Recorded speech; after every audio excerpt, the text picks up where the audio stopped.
Catastrophic wildfires raging in California. The Supreme Court blocks a critical Trump effort, and Ukraine negotiations are slowly moving forward. This and more on Dangerous Waters.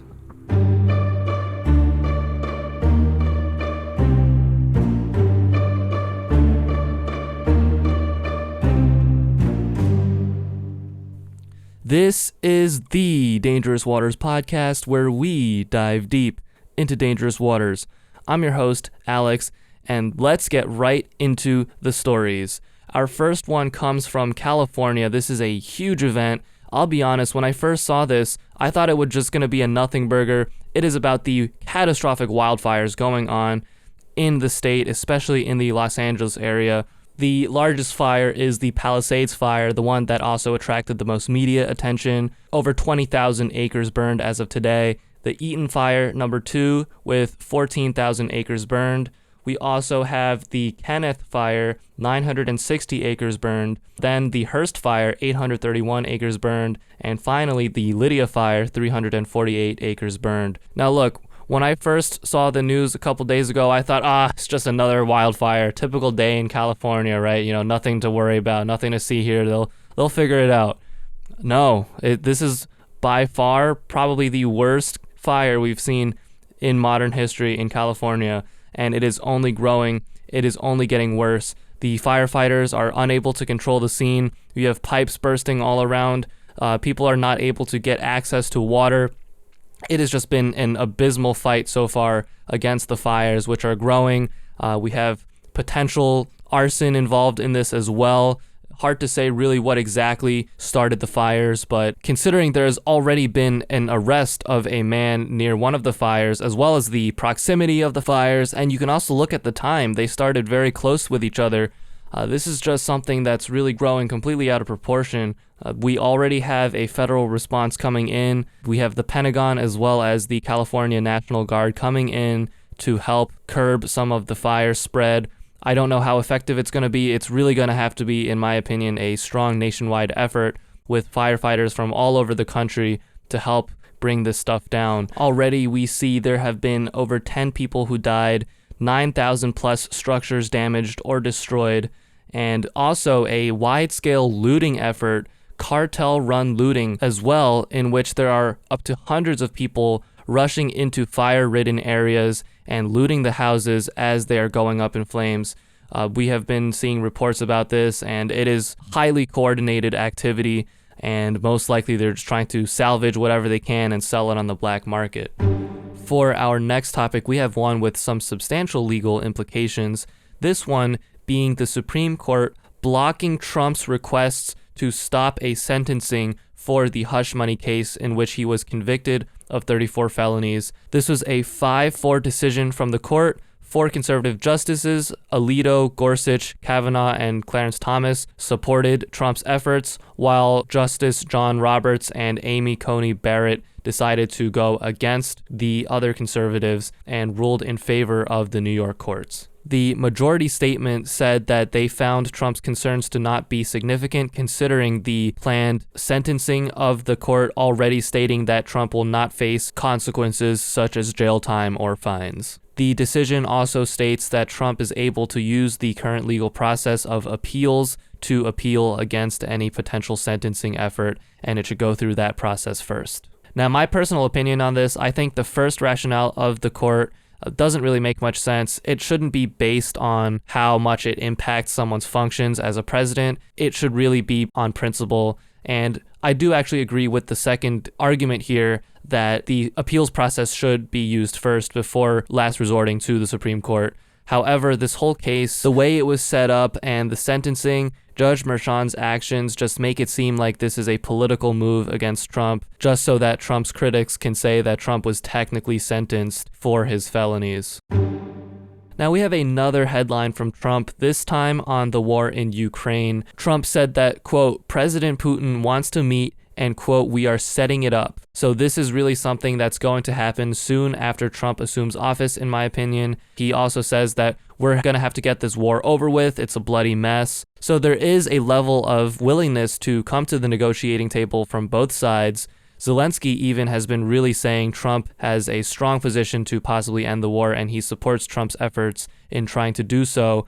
Trump and Putin also privately and publicly saying that they want to get this thing done. But has the plans and the terms changed recently? Actually, yes. Trump's key negotiator for Ukraine, Kellogg, has said at first that Ukraine would eventually be admitted into NATO 10 plus years down the line. But Trump recently came out saying that he does not believe Ukraine should be in NATO at all, echoing President Putin's sentiments in the same way that they do not want Ukraine to be part of NATO now or in the future. And this was actually stated in the 1990s when the US wrote an assurance letter to the Soviet Union or to Russia saying that NATO would not expand an inch past its current borders. It already has, and Trump sees that as the guiding principle for future negotiations. Now, some questions to be raised about these negotiations that you want to look out for is, are there going to be any countries serving as guarantors of peace, as well as if there will be a Western response of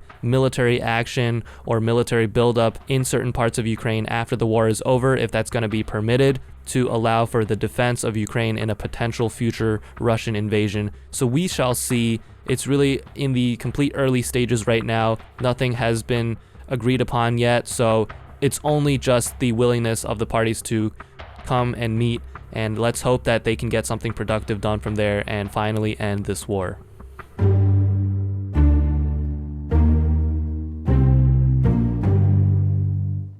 NATO is stumbling on a critical milestone. Trump has said he wants all NATO countries to spend 5% of their GDP on defense. However, most countries are not doing so. Many of them currently only spending 2%. Obviously, the United States is spending by far the most amount of money on NATO. However, there is a technical distinction to be made here. Some critics will argue that, the United States is actually not spending that much money on NATO. It's only spending 15%, considering that the budget of the entire NATO was only 3.3 billion euros, but these are generally for administrative duties, whereas Trump's major concern comes with the lack of military readiness of Europe and the forced reliance of the United States on potentially protecting Europe in the case of a Russian invasion. For example, right now, if you look at the annual defense budgets of each country, the US is spending around 70% of the NATO budget ourselves, whereas the other countries are slacking in terms of their defense commitments, not only to NATO, but also, more importantly, to themselves. We've already seen a trend of NATO spending over the past few years. When Trump was in his first term and he threatened NATO to leave, saying that if you don't pay up, you're going to suffer the consequences, we saw a minor rise in spending from there, but over the course of the Ukraine war, spending has grown a lot more than before. However, it's also been down significantly from Trump's original expectations, and really these countries should be putting a lot more money into defense, and they should be putting a lot more efforts into supporting the war in Ukraine if they want to be successful as a continent and deter against potential Russian threats. However, it does seem that right now they are not in a position to really significantly change much on the strategic level, and that the United States is absolutely the be-all power that is controlling and has the most influence by far in the European continent. Let's move on to the Middle East. We have news of large-scale airstrikes in Yemen again. This is something that we've been seeing a lot recently, but this time of major strategic importance. For the first time since the October 7th invasion of Israel, we have seen a joint U.S.-Israeli strike on Yemen, 30 to 40 targets hit. These were launched from separate locations from probably U.S. aircraft carriers as well as from within Israel. And the IDF is saying that the most important targets hit from this strike was the Hizaz power station, what they say a central source of energy for the Houthi terrorist regime in its military activities, as well as the Al-Hudaydah and Ras Isa ports on the western coast, in which they claim it contains military infrastructure for the Houthis. So it's going to be continuing from here on out. I believe these strikes are going to ramp up even further, potentially even with the entrance of other countries like Saudi Arabia and the UAE. Now, the Houthis in Yemen are a very resilient group. They have lasted 8 years of Saudi airstrikes over their territory, so this is not going to completely break their force or their movement, but what it will do is significantly degrade their military capabilities, and hopefully position them in a way that will keep them weak for the time being while they work on the most present threat, Iran.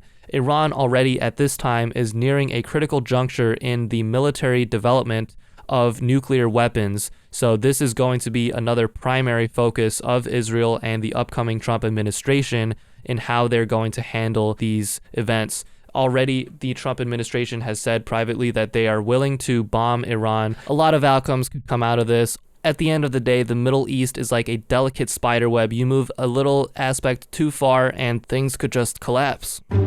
For our final story of the day, we have one coming in from Poland related to Israeli Prime Minister Netanyahu. Essentially, there is an 80th anniversary liberation of the Auschwitz concentration camp event happening later in January, and Poland being part of the International Criminal Court means that because an arrest warrant was issued for Netanyahu in all ICC-bound countries, that Poland would, by law, be forced to arrest Netanyahu if he set foot in Polish territory. However, a new resolution passed in the Polish government will now no longer arrest Netanyahu or his top representatives from coming to Poland to attend the Auschwitz ceremony. So this is a very interesting event because obviously the Jews, being the major victims of the concentration camps and of World War II, now facing arrest if they entered to even see the event honored in their names. Quite a fascinating turnaround here. But now the question is, will Netanyahu attend the event? If he does, it shows a strong commitment not only to shared values with Europe, but also with Ukraine, considering Poland's closeness to the Russian side. But if he doesn't go, it does show a lack of distrust. It shows that Israel is more independent and does not need Europe for diplomatic purposes. With that being said, thank you all for listening to this episode of Dangerous Waters. If you enjoyed, make sure to like, comment, subscribe, and share it with your friends. And as always, I will see you all in the next one.